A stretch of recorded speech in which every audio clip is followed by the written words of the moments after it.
Hey everybody, my name is John DePietro. And I'm Bob Zagami with the Camper Report Show. Hey, this week, Bob, is an exciting week in the RV industry. There's so much news to report, and I'm going to be talking about a very interesting topic: Canadians camping during the winter in Canada, with my guest, the editor of RV Traveler magazine. Wow, that's interesting. We got an all Canadian week then, because I'm going to do an interview. I've got Dane Found, who's the new CEO. I knew he's been in about a year and a half at Roadtrek, which was the premier Class B line for a number of years. Went through a little change in ownership, and they're back bigger than ever. And their problem is they've got a 1 year backlog. So 1 year nice back. problem to have. Okay. So Roadtrek is back. Canadians are camping in Canada, and we're going to tell you all about it.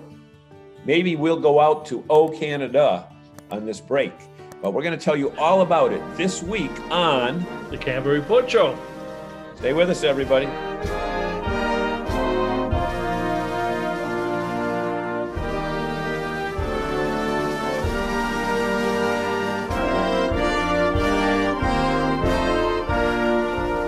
Hey everybody, it's John DePietro. Welcome back to the Camper Report Show. I'm here with Bob Zagami, and we have all the news of the week in RVing. And Bob, there's so much going on. And you know what? Just recently, the numbers came out for an incredible December and an incredible 2020 for shipments in the RV industry. Would you tell us a little bit about that?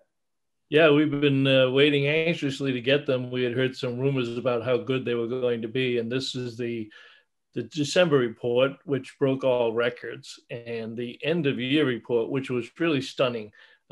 Travel trailers, the trailers in general, towables in general, were up 6.8%. I'm sorry, 8.7%, and motorhomes were up. We're down 12.5%. That's interesting. There's a little concern about the number of motorhomes not being up perhaps where they should be. But the number of towables being up 8.4% is significant. And that's when you consider that most factories were closed for 6 weeks. So we broke last year's records. They were 6 weeks out, and then they had some startup issues with components, suppliers, getting everything they needed. So they probably could have even surpassed those numbers. And then the forecast for next year is 502,000 for this year, rather, for 2021. So we are on a roll once again. Okay. And speaking of numbers, facts, and figures that have come out, the Outdoor Recreation Roundtable has released some economic development toolkit. First of all, tell us what the ORR is. Outdoor Recreation Roundtable is a group of 23 outdoor-related associations: RVDA, RVIA, the boating associations, the hiking association, outdoor enthusiasts. So they all pooled their money and resources, and they've created the Outdoor Recreation Roundtable that accounts for 2.1% of the gross domestic product, $788 billion in sales, 5.2 million jobs. And unlike a lot of government programs that seem to be centered on the major cities and the metropolitan areas, this new program they developed is a toolkit, an outdoor recreation toolkit, developmental toolkit for rural America. But now they've got tremendous outdoor opportunities for hunting and fishing and hiking and whatever, but because they're rural, sometimes they don't get the benefit of some of these government programs. So there's an entire toolkit that teaches them how to access the media, how to put programs in place, how to get marketing materials and booklets. So it's significant for all the rural areas in our country to even further expand because they haven't gotten the attention that they've had in the past. That's going to be tremendous for them. Okay, I want to come back to that marketing, those outdoor recreation activities in just a minute. But first, tell us the news that the Detroit RV show has been canceled for 2021. Unfortunately, for the first time in 55 years, there will not be a show in Detroit this spring. But wow. in light of the additional restrictions in Michigan, they've decided that they would cancel it, and they're still hopeful that they will have a fall show. They do a spring show and a fall show. So Bill Shepard, the chairman of the Michigan RV and Camping Council up there just put out a release, and it will not take, and it actually was going to take place in 2 weeks. Wow, quickly. So maybe at that time, people in Detroit, in the Michigan area, will get to see the new Keystone fifth wheel line. Talk about what you know about that.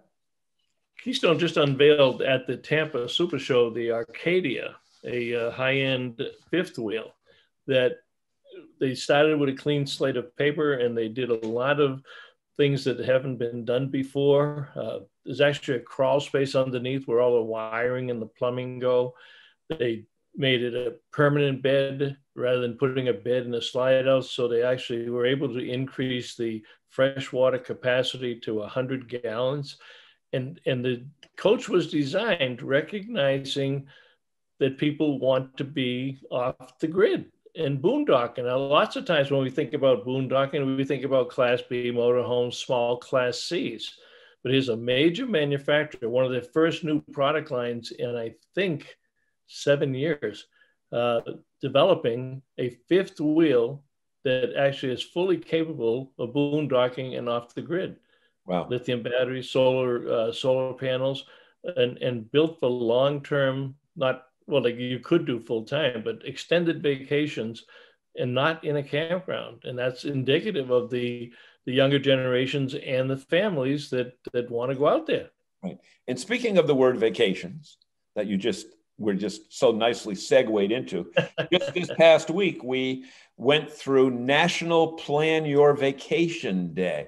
Now, I heard a crazy statistic that 33% of Americans are not utilizing the full amount of vacation time that they have. Let's see that if because of COVID, they change that idea this year and take full advantage of that time when you can spend with your family. And certainly we know there's no better way to do it than through RVing.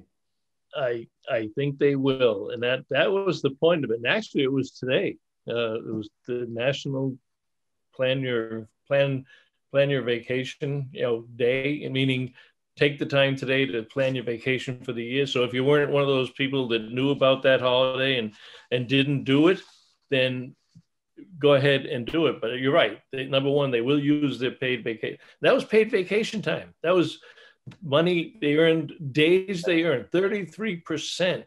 But I think what's going to really drive it this year is the fact that most of them have been working at home, and they like to get at home, and they do want to go out on vacation. They might want to do separate vacations, so the vacations will double this year because the husband will go one way with some kids, and the wife will go the other way with some kids.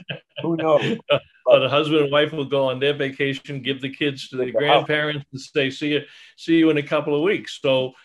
Yeah. What I like about this is that it ties directly into the Go RVing, and Go RVing was quoted several times in the press release because the campaign this year, as we're coming out of the pandemic, was go on a real vacation, and everything on Go RVing is designed to bring attention to the family vacation, the time you spend on the road, the quality time with your family. Yep. So if you have not planned your vacation, then there is one thing that you better do soon. And what is that, John? That is make your campground reservations, folks, because we have talked to people for the last 6 months that have been saying, if you want to go somewhere in the prime weeks of June, July, and August of 2021, you better have your reservations made quickly.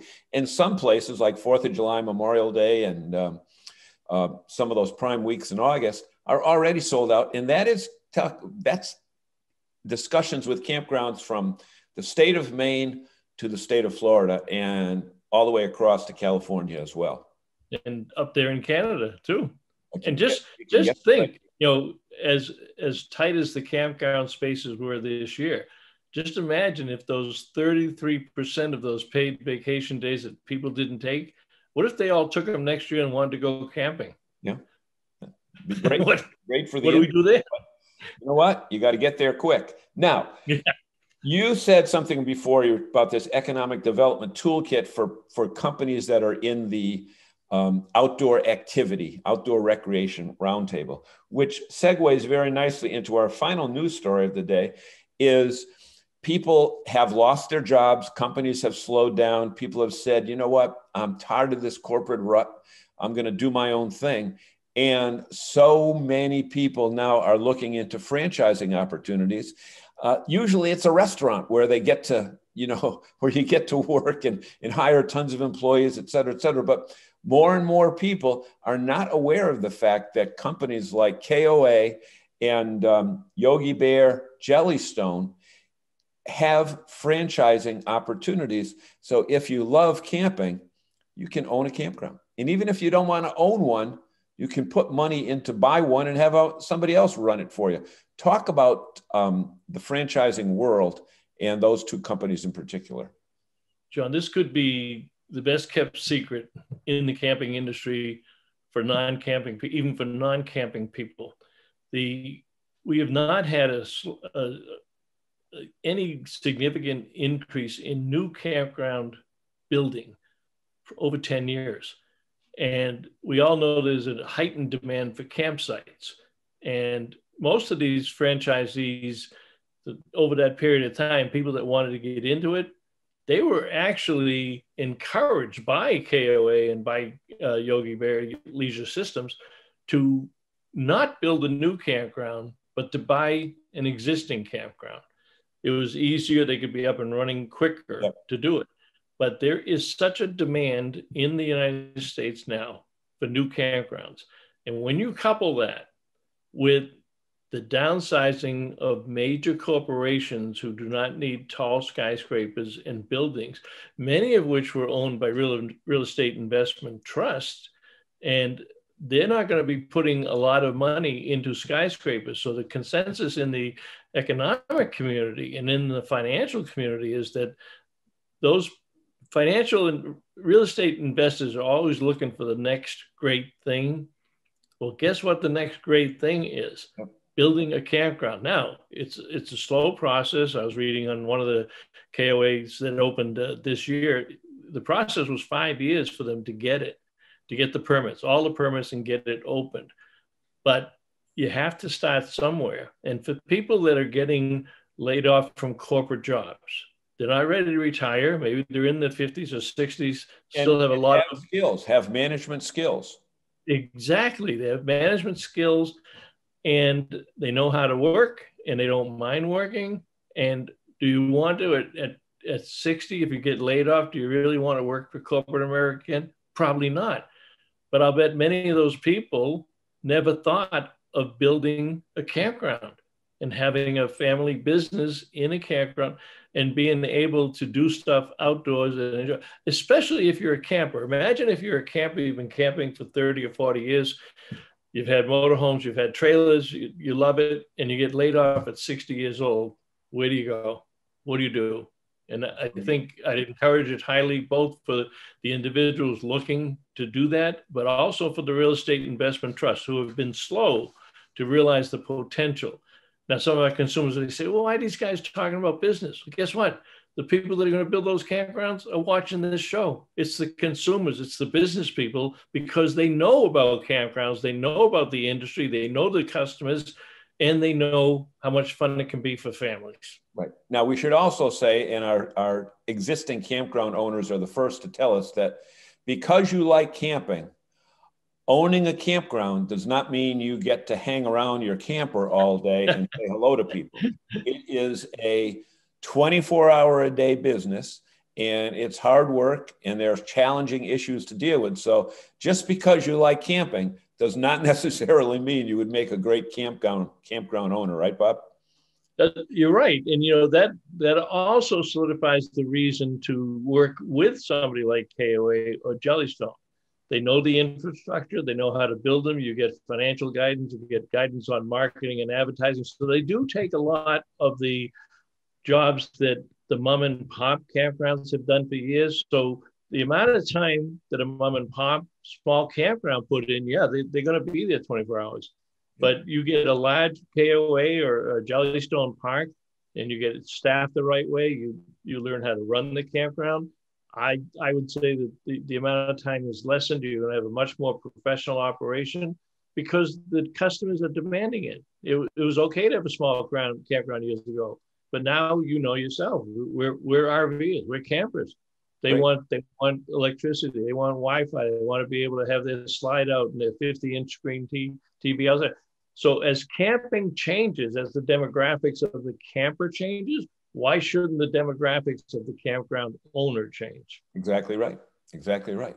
So we want to tell you all, if you didn't know it by now, you are watching the Camper Report Show, and we want to invite you to subscribe. Just hit that button down in the bottom right-hand corner of your screen, and then every time we come out with a new edition, each week, you'll be the first to be notified of all the great stories that we've got coming up. And speaking of that, we've got a great show for you today. Hang around. We'll be right back, and don't miss this show because you're already here, but don't miss any week when we post the show on Friday. Stay with us. Are you having trouble with RV trip planning? Hey guys, we're Phil and Stacy from You, Me, and the RV. And we're here to tell you about our favorite planner, RV Trip Wizard. You can choose from over 20,000 campgrounds using filters to search for the types of campgrounds you love, like national parks or BLM or our favorite, Army Corps of Engineer parks. You can even check reviews before you make a reservation. Want to learn more? Head over to rvlife.com and learn about their entire RV bundle. And we'll see you on the road. Hey everybody, it's John DePietro. Welcome back to this segment of the Camper Report Show. You know, one of the interesting parts of camping in North America is that you can get to meet people from at least two countries. And where we live in the Northeast, it's very common to see people from Canada in Maine, Vermont, New Hampshire, Massachusetts. And it's also very common for us people in the Northeast to just travel north of the border to either Prince Edward Island, Nova Scotia, Quebec, Ontario, et cetera, et cetera. And we have met so many great friends that we've called friends for quite a while now that are from Canada. And one of the issues this year that Canadians are having because of COVID is the restriction on them not being able to, for leisure purposes, bring their RV back into the United States. And it's causing economic turmoil in the great state of Florida, Arizona, Texas, California. And here with me today to discuss that is the editor-in-chief of Snowbirds, an RV traveler, a very well-respected and slick, nice, beautiful photography magazine. So let's welcome Mr. Perry Mack to our show. Good afternoon, John. So welcome, Perry. And you know, this is the time of year. I don't know if you were one of the people that are included, but usually right the week after Christmas is when on at least Interstate 95, you would see a ton of large diesel pusher motorhomes, followed by a car attached to it. And they would have Quebec plates, Ontario plates, et cetera, et cetera. They'd all be heading to Florida. Yeah. This year, it's not possible. So the economic impact in Florida, they've said there's 3.5 million Canadians that come there every year with an economic impact of over $1 billion, that's with a B, dollars. Yeah. How are you dealing with it in Canada from a journalistic point of view? Are you telling them just to hang tight, or are you offering suggestions about what they should be doing or what can be doing up in their own great country? Well, you know, definitely we want people to be safe. I know that there are people that are circumventing some of the rules and still getting down into the US, but for the most part, we want people to be safe. And so we've done a lot of stories, for instance, on winter camping and how you can get out and enjoy yourself there. Here in Southern BC, we're in a little bit of a unique situation because we probably have more campgrounds that are still open than anywhere else in the country because typically it's a little bit warmer, especially Vancouver Island. So we're recommending staycations and finding ways to get people out. Definitely the snowbirds in the winter, man, it's a lot of, you better hang tight. It will get better soon. But yeah, it's winter camping and it's finding places to stay here at home. You know, you bring up a very interesting point because visually, I don't know if people can see the kind of, I don't know, disconnect's not the right word, but wrong use of clothing. You know, you're in Canada with short sleeves, and I think the mental picture that most people have of Canadians during this time of year is more of Alaska than Canada with, you know, the Eskimo look. But you're in a scenario because of the Pacific Ocean's impact on your weather. You, at least in British Columbia and parts of British Columbia, you can camp year round. Oh yeah, yeah. We are where I live is the northern tip of the Sonoran Desert, so it's very dry. I wouldn't call it warm, but it's rare for us to get below zero during the day through the winter. -5, which is 28 degrees or something like that. That's kind of a typical low for us. Yeah, yeah, exactly. Where sometimes 28 Fahrenheit is high in certain parts of the Northeast. But talk about the situation that you had mentioned, people circumventing the rules. I know you can fly, interestingly, you can fly from Canada to the US, but I understand that lately what people have been doing to kind of circumvent those rules is to hire a transport company to drive their vehicle from Canada to the US, and then they meet them there by flying. And, the vehicle's still being used for its same purpose, but the only methodology that's different is how it's getting through the checkpoints. Is that that's exactly right. So what people are doing, it's a little bit more money, but because the border is still open for trade, that means if you have a trucking company or any other kind of business, folks are hiring people to put their RV on a truck and maybe even just drive it across the border. Costs about $3,500. And then they're flying into Bellingham and hitching a ride to probably Seattle, picking up their RV and then going south. So I think it's a fairly small percentage, but it can be done. So what are people saying? Are they happy? Are they sad? Are they going to rediscover Canada this year, where, a lot of people during this pandemic time have stayed closer to home and said, if it was not for the pandemic, I probably wouldn't have. And they discovered that right in their own backyard, there are several great things to do. And I know that you've been putting articles out about that to allow them to do that. Yeah, so because we couldn't cross the border, that and even included some of the summer traffic where people, Canadians love to go south. And so what's happened is RV sales have never been higher. Campgrounds have never been fuller. And that leaves, people wondering about, well, if I can't get a place to stay, like why bother with the RV? So what we've done and taken my RV out, a lot of times the provincial, and it might be happening down for you guys too, but in Canada, our provincial campgrounds are filling up. But we have what's called a recreational site, which is a little bit more basic. So outhouses for toilets, fireplaces and stuff are still there next to lakes. And if you drive a little bit farther, you can find these great out of the way places that get no exposure in advertising. So if we don't write about them, no one will ever find out. But there are some open lakeside campgrounds and campsites that people can go to. So you just have to find it, look a little harder. So if people want to find out more about your magazine, tell us a website where they can subscribe, or at least maybe online, look at some of the pieces that you have up there, to maybe so that even when the borders open again, that people from south of the border can travel north and be informed as to what to do. Yeah, so the company's called Sun Cruiser Media because we started with Boating Magazine, then picked up RV, and we also do a four-wheel drive truck magazine.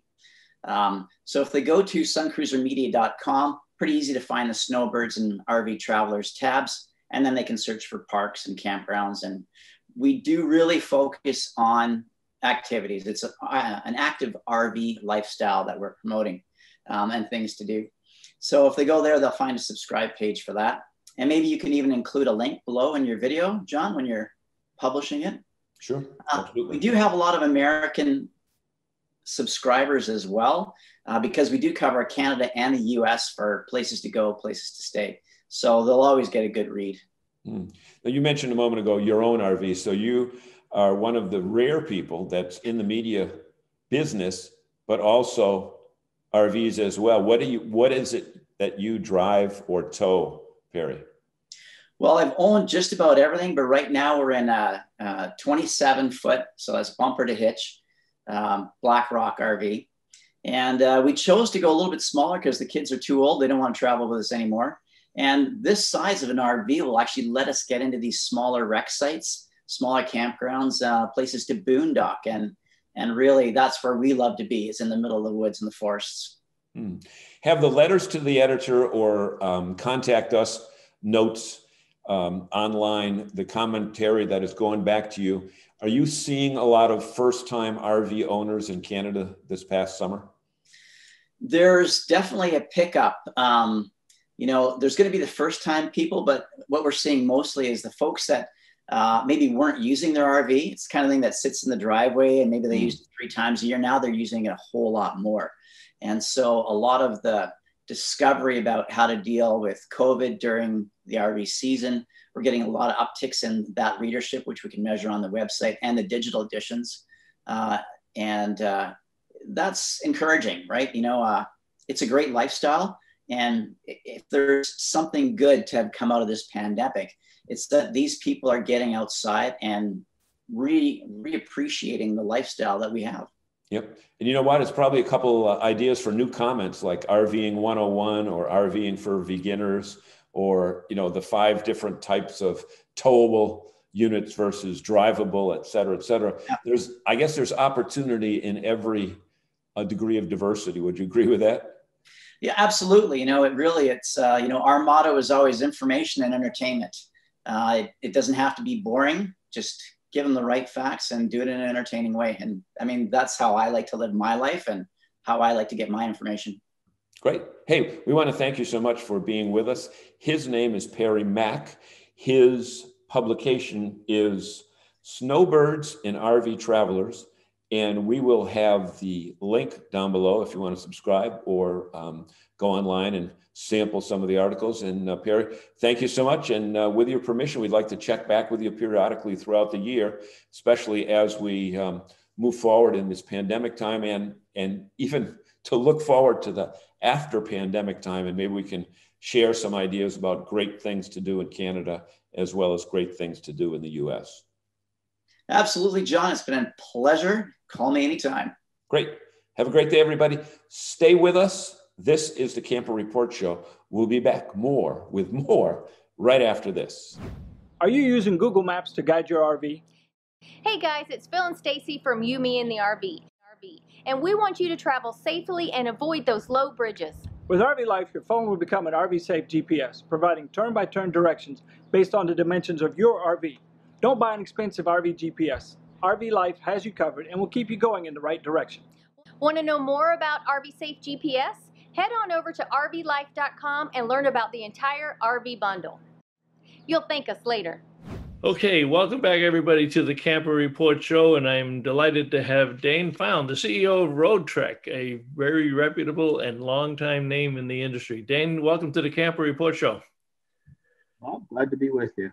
You know, it's very interesting that we now, you know, we look at Roadtrek. They were formed in 1974, so it won't be too long before you hit 50 years. But the industry has changed dramatically. I know you've been on for about 1.5 years, and the audience for Class Bs, the number of sales for Class B has just skyrocketed the last 5 years or so.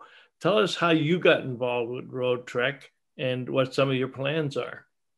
Well, you know, obviously I've been familiar with the brand Roadtrek for many years because, as you say, it's been around for so long. I was, you know, I've been in the manufacturing side and in the retail side of the business. I began my career in the retail, and then I moved into the manufacturing side. In end of 2010, I ended up selling a previous company that we had. And, you know, my passion is with the manufacturing side. However, there really wasn't a whole lot of new jobs or opportunities coming for that side of the business.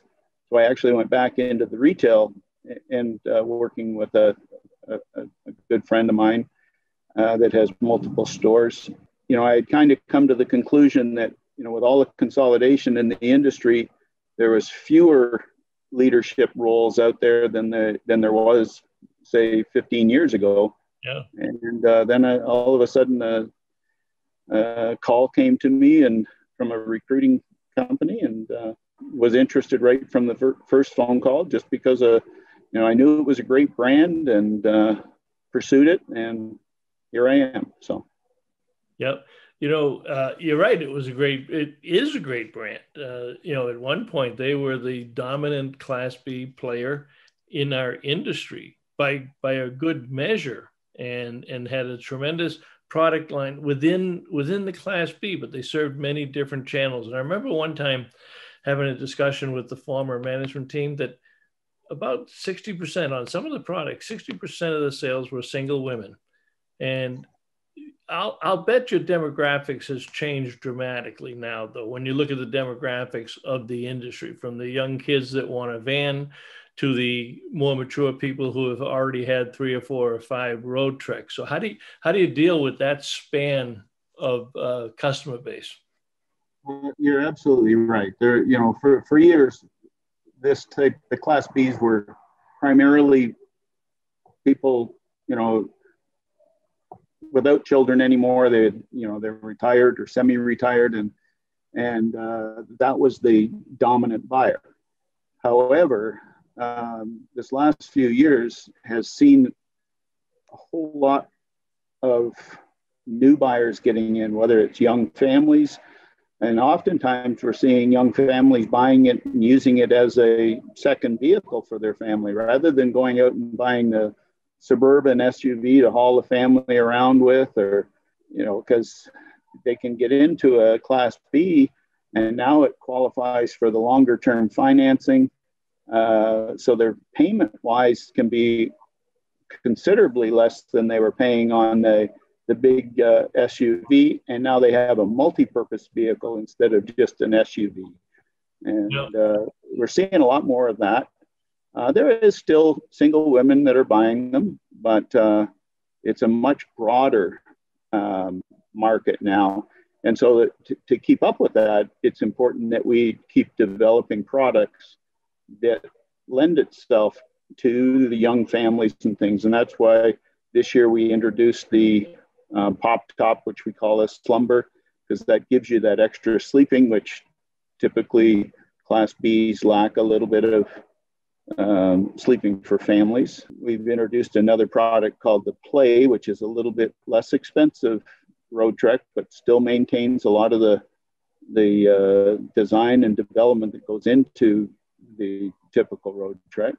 So, we have to adapt to those changing markets, and always be looking for things that will appeal to some of the new people. We know that people love their Roadtreks the way they were, that segment that was out there with the retirees and those single women, just by the number of repeat buyers there are in the Roadtrek family. But if we're going to be successful in continuing to grow this segment, we have to be building products that whole new generation is looking for.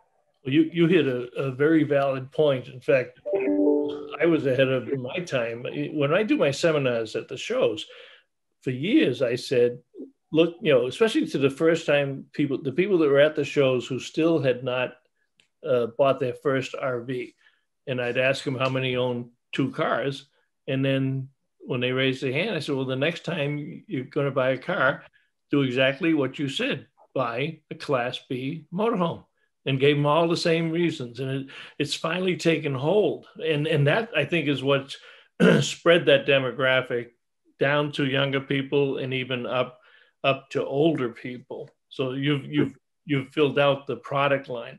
Now, along the way, there was a change in management. And why don't we talk a little bit about that? Because some people may not realize it's still Roadtrek, it's still North America, but you got some new owners. Obviously people that are involved in the segment probably know that it went through an ownership change, but new people getting in maybe didn't know that. Roadtrek has a long history. Was bought out by another company about 6 or 7 years ago, and got into some difficulty, I guess we would say, towards the end of 2018 and the beginning of 19. The assets of the company were sold, there was several different suitors. The successful suitor was a company called Rapido, and they're from Europe. Fantastic company, family owned since its inception. I think it was 63 years ago. On third generation of the same family owning it. It's the Russo family.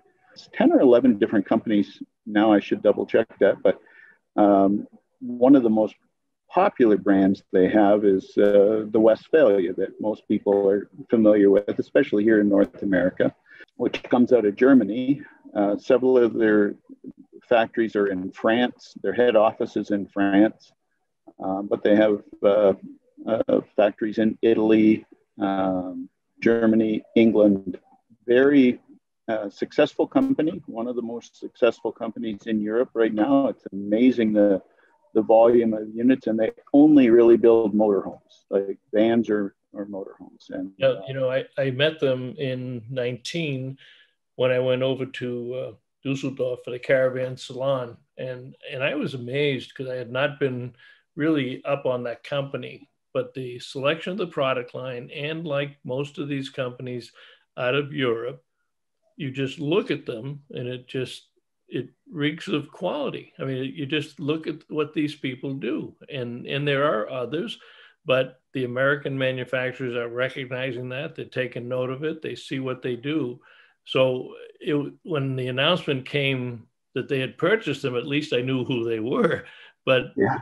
But it was a good feeling that, boy, this is a good company to have Roadtrek and to bring that name back. And I understand you're taking it a little bit slow. So if any dealers out there happen to be watching it, or if there's customers out there watching us, they want to run to their local dealer, kind of give us your take on that right now, because you're still kind of building up there and you want to manage the expectations of your customers, certainly. The worst thing we could try to do is try to service too many people all, at once. The demand is phenomenal. We have an order backlog that would choke many horses. It's important that we continue our plan. We have a strategic plan to grow the company and maintain the processes we've put in place and the quality inspections and the procedures that we want to do to give the customer back the quality of product that Roadtrek was known for many years, and had kind of deviated away from for a few years. The consensus from the dealers that we talk to is, yeah, you guys are getting it right, but we have to be able to maintain that. If you try to grow too fast and introduce too many new people all at once, it's really easy to go down that slippery slope. And once you start down that slope, it's hard to turn it around and come back up. So we're continuing to add new people and increase our production,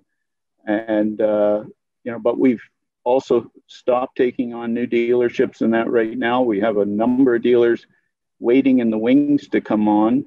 We've got good representation. We have a good dealer base right now, but there's certainly areas where we're probably a little weaker in that would be nice if we could add another dealer, but that's not really fair to the dealers that signed up right away and right. If we're not getting them the product, and we know this year we're not going to get everybody every piece they want as quickly as they want. We're going to try to be fair with all our dealers and not show favoritism to any one particular dealer. And dealers have to be a little patient with us while we continue to grow this. And we're no different than a lot of the other companies. I was just to say, there are a lot of RV manufacturers in the same boat, and it's a good problem to have. But you're right, you support the dealers that have made the investment, and you've given them new products. So the new products at the lower end, the new generation can get a Roadtrek product, and they can grow into the more luxurious ones and the different brands later on. And right now, correct me, but I think you're just building on the Ram and the Mercedes-Benz for the time. Yeah, one of the old Roadtrek company was also building on Chevrolet, and they were building on they were starting a project to build on the Ford. Well, we plan to get back into the Ford product, but we have a lot more development that needs to go on to that product before we can really introduce it to the marketplace. The Chevrolet product we did get rid of, partly because Chevrolet is getting rid of the chassis that we were using, and so if they come out with something to replace it, it would be a restart from the ground up anyway. So there was a little bit of disappointment from some customers as to why we weren't continuing with Chevrolet at the time. But, again, we made the decision we can't be all things to all people, and we needed to get a focus on certain aspects of the business. Well, you're right. And it's better to have a few that you can master and do well than try to serve everybody, Dane, yeah. I want to thank you very much for joining us on the Camper Report show today. I wish you the best of luck. I mean, it's really great to see Roadtrek back out there and coming into the dealers' lots, and certainly wish you great success in continuing. You've only been there for a year and a half, but you've done an awful lot in a year and a half. So thanks again, and we will catch up to you down the road. Appreciate it, Bob. Thank you very much. Thank you, sir.